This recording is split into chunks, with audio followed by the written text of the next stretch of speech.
Today we've got another look at Apple's first folding phone, possibly called the iPhone Ultra, as well as plenty of confirmations on its specs.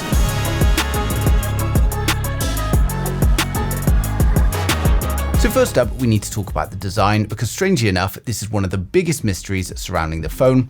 Now, I created these renders based on some of the earlier leaked information, but since then we've had multiple new leaks pointing in slightly different directions. What does seem clear though is Apple is going for a compact, passport-style foldable, but exactly what the finished phone is going to look like is still up for debate.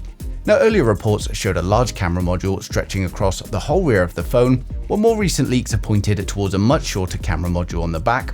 We've now had a dummy unit appear showing that same shorter design.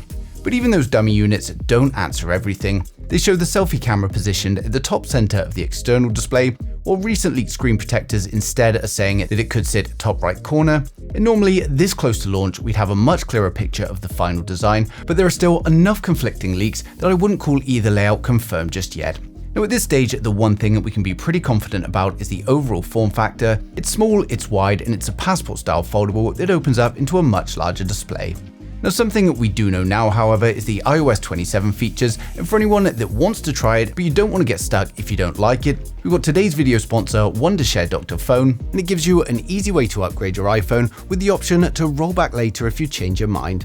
Now, the process is really straightforward. Just download Dr. Phone onto your computer, connect your iPhone, head into the toolbox, then go to System Repair and choose iOS Upgrade. Dr. Phone is going to detect the available iOS 27 firmware, download it for you, and then install it with just a few clicks, all without losing your data. And that means that you can try out all of the latest iOS 27 features without needing a developer account or worrying about a complicated installation process. And if you decide that the beta isn't for you later on, maybe you're running into bugs, battery drain, or you simply prefer the previous version, you can just use Dr. Phone to downgrade it back to a stable version whenever you want.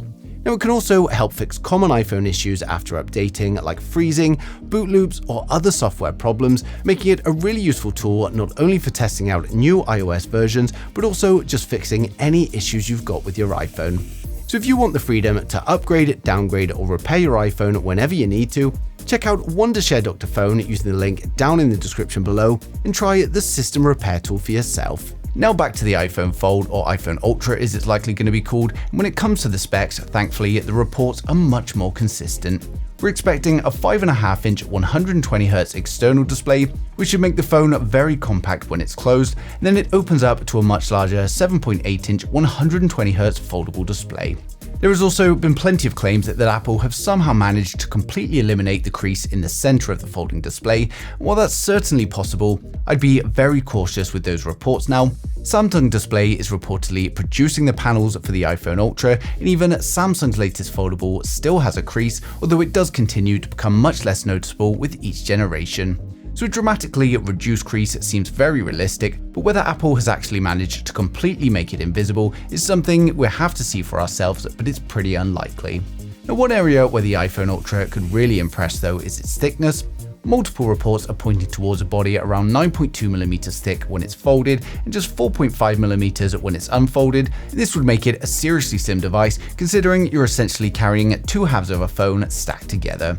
Now, for the cameras, we're expecting a dual camera setup on the rear, and it's going to have a 48-megapixel primary camera with a 48-megapixel ultra-wide, while on the front it's reportedly getting a 24-megapixel multi-aspect selfie camera. So Apple doesn't appear to be trying to cram a huge Pro Max style camera system into the Fold, and this makes sense when every millimeter of internal space matters on something this thin. Now, powering everything is of course going to be Apple's new 2nm A20 Pro, and according to Fixed Focus Digital, the new manufacturing process and gate-all-around nanosheet transistors should deliver some substantial gains. Performance is reportedly improving by around 18%, while power consumption could drop by as much as 30%. And on a foldable where battery space is limited, that efficiency could be more important than the performance increase itself. Now, we're also expecting 12GB of RAM along with storage options ranging from 128GB all the way up to 2TB, but battery leaks have been much less consistent, but one of the latest figures points towards a combined capacity of around 4,883 mAh, and that's potentially going to be marketed at around 5,000. But we've had several different capacities reported though, so I definitely wouldn't treat that number as final just yet. Now next up, we got another interesting leak from Sonny Dixon, because his latest photos don't just support the shorter rear camera module, they also potentially reveal the colors. Now the camera modules shown here are in silver and dark blue, and this lines up with all the other reports suggesting Apple is keeping the color selection very limited for its first foldable. But as always, these leaks aren't confirmation of the official colors, and with AI generated images becoming incredibly convincing, you have to be careful with anything appearing online. But with multiple reports pointing to these same two finishes, they're looking increasingly likely. Now next up, we get to the price, because unsurprisingly, Apple's first foldable isn't going to be a cheap phone. Current reports are putting it somewhere between $2,000 and $2,500, firmly positioning the iPhone Ultra as one of Apple's most premium products. Now for anyone actually planning to buy one, availability could be a little bit of an issue. Fixed Focus Digital reports that Apple's initial production volume is around 10 million units. Now that sounds like a huge number, but compared with the enormous volumes Apple ships across its normal iPhone lineup, it's relatively limited. Now that's not particularly surprising either, because foldables still represent a much smaller part of the smartphone market, and the interesting question is whether Apple entering the category finally pushes foldables towards a much bigger mainstream audience.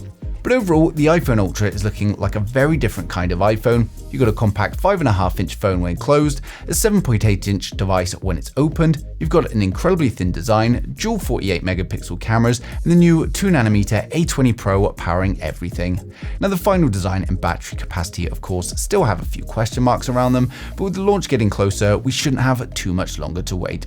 But I want to know what you guys think down in the comments. It's somewhere between $2,000 to $2,500. Would you actually buy a folding iPhone, or is that simply just too much for a smartphone? But let me know what you guys think. It's somewhere between $2,000 and $2,500. Would you actually buy a folding iPhone, or is that simply too much to ask for a smartphone? Let me know in the comments down below, and of course, as soon as any more leaks or confirmations come in, I'll be sharing them straight away. So make sure you subscribe so you don't miss a thing in the future.